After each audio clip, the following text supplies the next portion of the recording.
There are evenings when I stand in the middle of my living room, look around, and have no idea where to begin, just tired.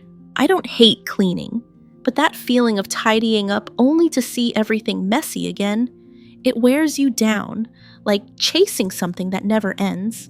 In this video, I'll share 9 small habits that have helped me keep my home more organized without needing to reset the whole place every weekend. These aren't big changes or time-consuming systems. Just a few small shifts I figured out after years of wrestling with clutter that kept coming back. And the first tip completely changed how I feel when I walk into my kitchen. Simple but surprisingly powerful.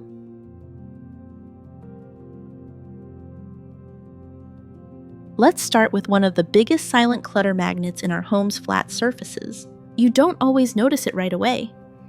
But then one day the kitchen counter is full, the coffee table has a pile of random papers, and your bedside table, well, you can't even see the surface anymore. Flat surfaces are like magnets for clutter. We tell ourselves, I'll put it here just for now, but now becomes tomorrow, and then it becomes a mess. Here's the shift: choose just one surface in your home, maybe the dining table or your desk, and commit to keeping it clear every day. Not perfect, just clear of things that don't belong. For me, it started with the entryway shoe bench. It used to hold mail keys, receipts, kids' water bottles, and whatever I didn't want to deal with yet. I added a small basket for the things that actually needed to stay, and everything else gone. Now, when I walk in the door, I feel calm instead of overwhelmed. You'll be surprised how much lighter a room feels when just one surface is consistently clear. It's not about minimalism, it's about mental space. Let's move to the next habit, something you can pair with your existing chores so it doesn't feel like one more thing. You'll be surprised how much lighter a room feels when just one surface is consistently clear. It's not about minimalism, it's about mental space.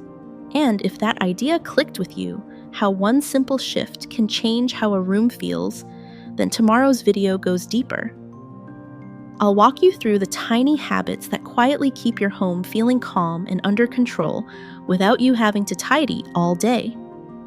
These are the kinds of shifts that make a house feel easier to live in, not just cleaner. So make sure to come back for that one.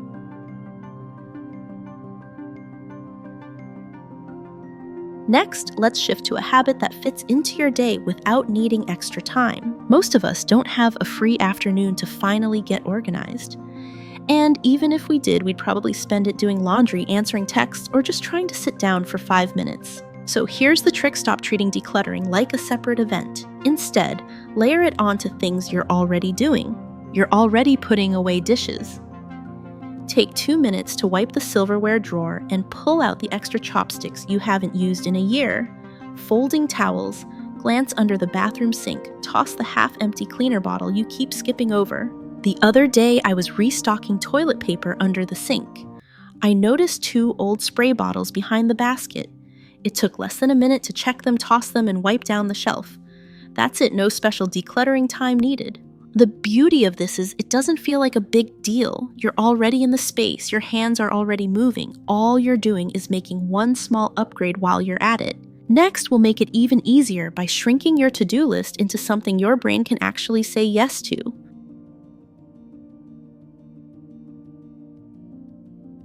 Now let's talk about something that makes a huge difference, making your to-do list actually doable. Sometimes we write declutter the kitchen and then wonder why we never get started. It's not that you're avoiding it, your brain just doesn't know where to begin. The shift: get painfully specific. Don't write declutter closet. Write go through sock drawer, not organize kitchen, but check the plastic lids or clear out the spice rack. I used to keep a running list in the Notes app on my phone titled 5-minute clutter spots. It had things like junk drawer, tea shelf, bottom of my purse, charger basket.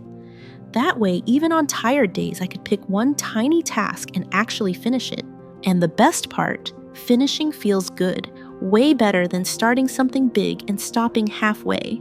This is about building tiny wins, not big cleanouts. Next, let's talk about a trick that helps when even 5 minutes feels like too much.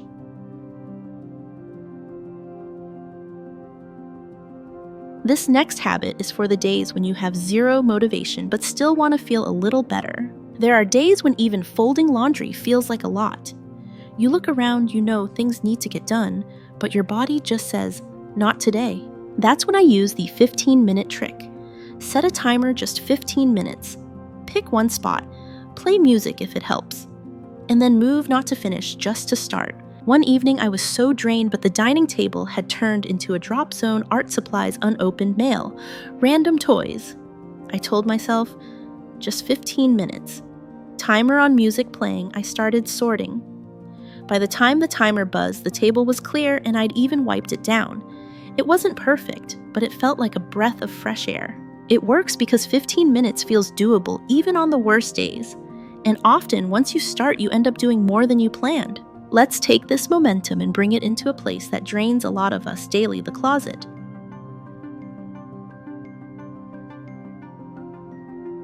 Let's move into a space that holds more than just clothes.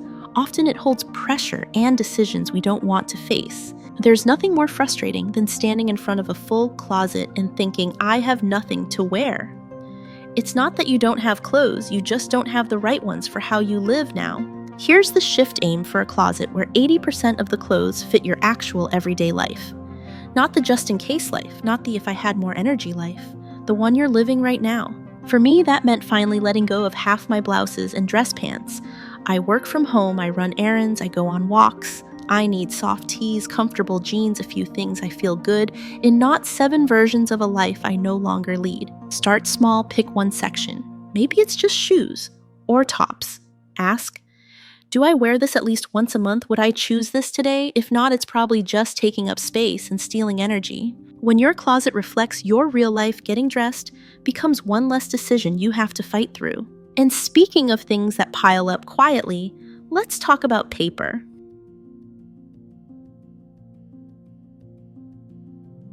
Next up, the kind of clutter that still sneaks into our lives even in the digital age, paper. We like to think we're living in a digital world, but paper still finds a way in.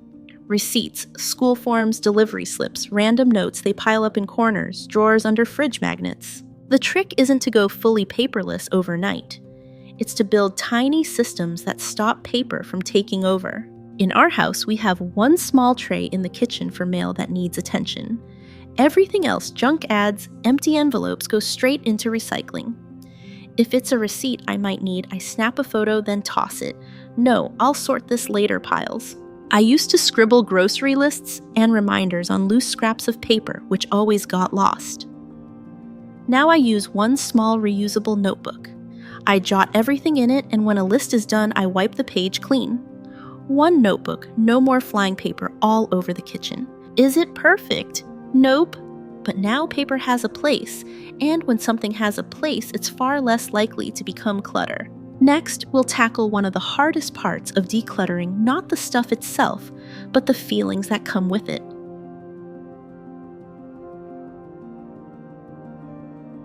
This next shift is more emotional than practical, but it might be the most powerful one. One of the biggest reasons clutter lingers isn't because we need the stuff, it's because we feel bad getting rid of it.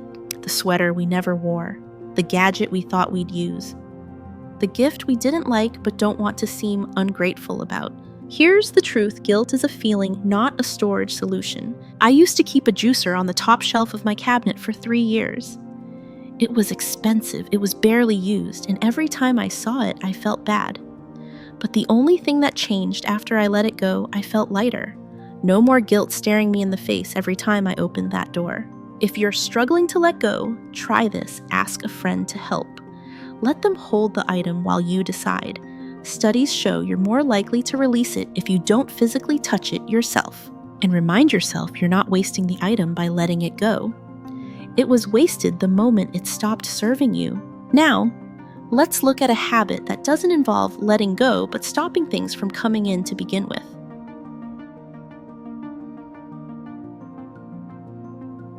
Now let's talk prevention. Instead of constantly trying to tidy up, how do we stop clutter from coming in at all? We often think of decluttering as something we do after things get messy.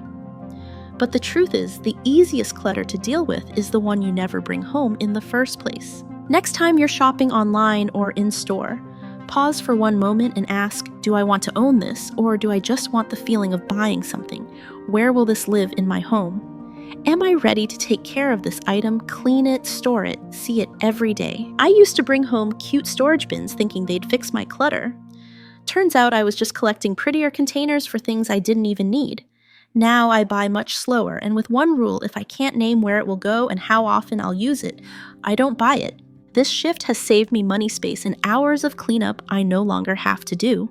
Let's finish with one more habit, not about buying less, but using what you already have in a smarter, more forgiving way.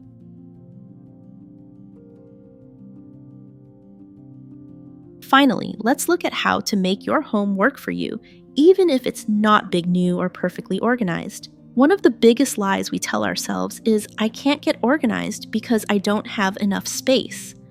But often, the problem isn't space, it's how we're using it. Instead of wishing for a bigger house, try asking, what's one spot that always gets messy and why? Then find a solution that meets you where you are. Not perfect, just functional. In our home, we don't have a mudroom or a hallway closet, so jackets used to pile up on chairs and doorknobs. I added 3 simple hooks behind the basement door. Now everyone has a spot, and the mess is gone. In the bathroom, we didn't have any cabinets, so I put one narrow shelf near the ceiling to hold towels and extras. Not fancy, just useful. Organization doesn't mean perfect matching bins and label makers. Sometimes it's a hook a basket or a rule laundry goes upstairs only when you're ready to put it away. The goal isn't a Pinterest house. It's a home that supports you, not one you feel like you're constantly failing. Now that we've gone through these small but powerful shifts, let's pull it all together.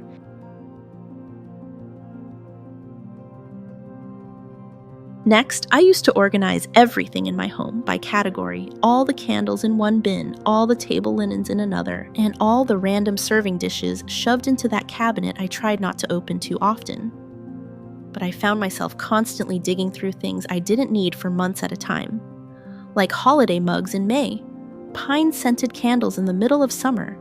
It felt like my house was trying to live in 5 different seasons at once, and none of them matched the one I was actually in. One day, I decided to try something different. I grouped everything by when I actually used it. Winter decor went into one clear bin, summer table stuff into another. I even made a small fall cozy box with just a few things, a plaid runner, a candle, and those little pumpkin salt shakers I love. Now when the season changes, I do a quick swap, one box in, one be out. It makes everything feel fresh without buying anything new. And it keeps the rest of the year free from stuff that doesn't belong right now. Let's move to a tip that creates natural boundaries, not by being strict, but by letting your space quietly decide what stays.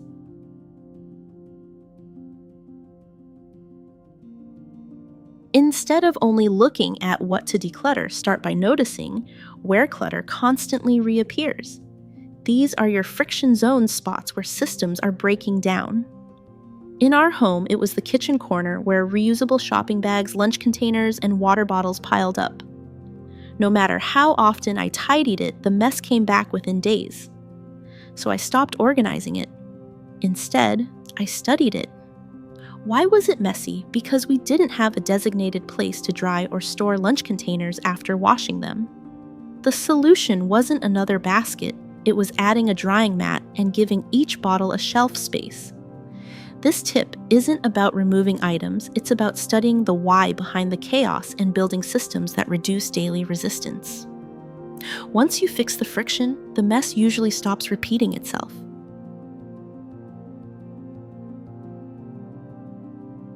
We all get tempted. A throw blanket on sale, a pretty mug, that new set of containers promising to fix your pantry.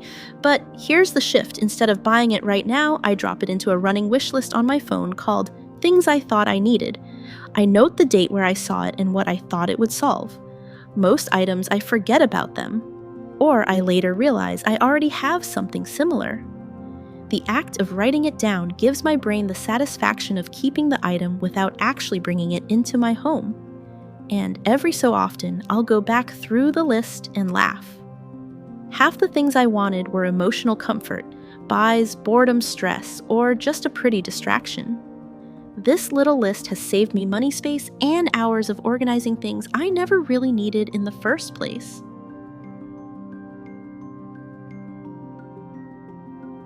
This is my new favorite litmus test, especially for stuff I've kept out of habit.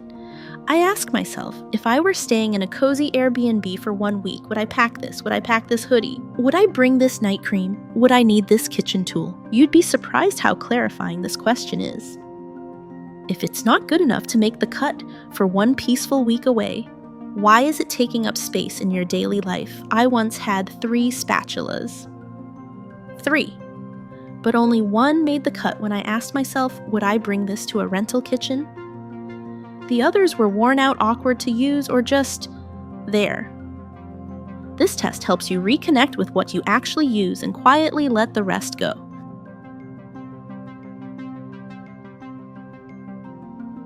That's a wrap on the 9 small habits that have helped me keep my home more peaceful without burning out or starting over every week. If you've been feeling like your space is too much too often, I hope this gave you one quiet way to take back a little calm. I also made a video that breaks down how to declutter different areas of the home kitchen closet, paper zones. You might want to watch that next. And if this video helped even just a bit, feel free to like or subscribe. It's a small way to let me know what's truly useful for you. And trust me, don't miss tomorrow's video.